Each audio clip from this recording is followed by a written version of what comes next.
In this video, I will integrate three different Gaussian functions over the entire space.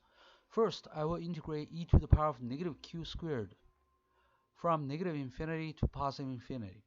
The result will be square root of pi. And then I will integrate q times e to the power of negative q squared. The result is 0. And then I will integrate q squared times e to the power of negative q squared. The result will be square root of pi over 2. So first, e to the power of negative q squared. Because q is a dummy variable, we can replace q with x or with y. It doesn't matter. So this integral equals this integral equals this integral. And therefore, the integral of e to the power of negative q squared can be expressed as the square root of this guy, the integral of e to the power of negative x squared, times the integral of e to the power of negative y squared. Again, it's because these three integrals are exactly the same. And then we can combine these two single integrals to make a double integral. So now it's the square root of a double integral. And this is the integral of e to the power of negative x squared minus y squared dx dy. And x is from negative infinity to positive infinity. So is y. So this is over the entire two-dimensional space. Why do we do this? This is because we can easily transform this integral into the polar coordinates. So how do we do that? Let's look at the x, y Cartesian coordinates here.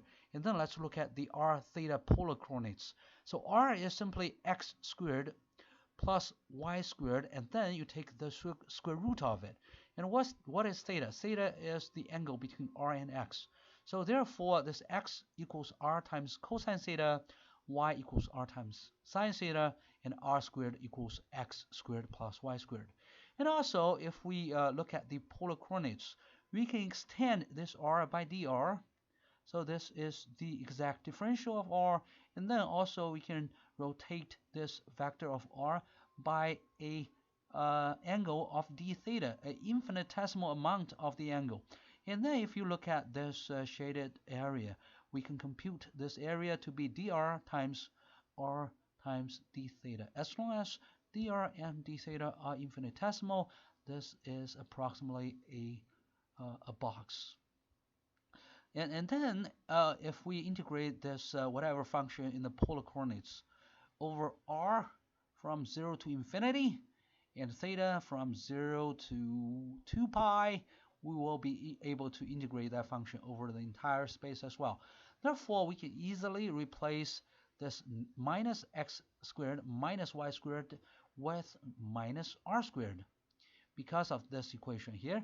And also, we can replace this volume element in the Cartesian coordinates dx dy with the volume element in the two-dimensional polar coordinates, which is just dr times r times d theta here. And then we can easily evaluate this integral. And how? First, we can separate the variables. We can integrate theta, and then we can integrate r. So let's look at this. We separate this d theta from dr. So we integrate this d theta from 0 to 2 pi. And then we just need to integrate the r function. This time, it's not just e to the power of negative r squared. It's r times e to the power of negative r squared. So it seems we have one more term here, but that makes this integral much, much easier because later we will see we can replace this r times dr with actually 1/2 dr squared. And then we can replace r squared with z. And then you will see the integral of e to the power of negative z times half dz, which is the integral of an exponential function, which is a lot easier. So let's look at the next page. Again, because dr squared over dr equals 2r, and then 2r times dr equals dr squared, therefore r times dr equals 1/2 dr squared. Therefore, we can just replace this part r times dr with 1/2 times dr squared. Very important here. And then we just set a new variable s. S equals r squared. And then we just need to integrate this e to the power of negative s ds. And pay attention to the lower limit and upper limit. Over here, r is from 0 to infinity. S is r squared. Therefore, r squared is also from 0 to infinity. there's no need to change the lower or upper limits. And then we have this 1/2 times 2 pi, you get pi, and then you have square root of pi here, and then you have square root of this integral. And how do we do that? The integral of e to the power negative s is simply negative e to the power negative s, and we have lower limit, we have upper limit. We plug in this upper limit, we get 0. We plug in the lower limit, we get -1. So 0 minus -1, we get +1. The square root of 1 is 1. Therefore, the result is square root of pi. So we're done with this integral of e to the power of -q squared. And because this is an even function, it has a bell shape. Just imagine a bell. And then the integral of the left half from -infinity to 0 is equal to the integral of the right half from 0 to +infinity. So yeah, just imagine you split the bell into two halves. Okay, the left half and the right half have the same area.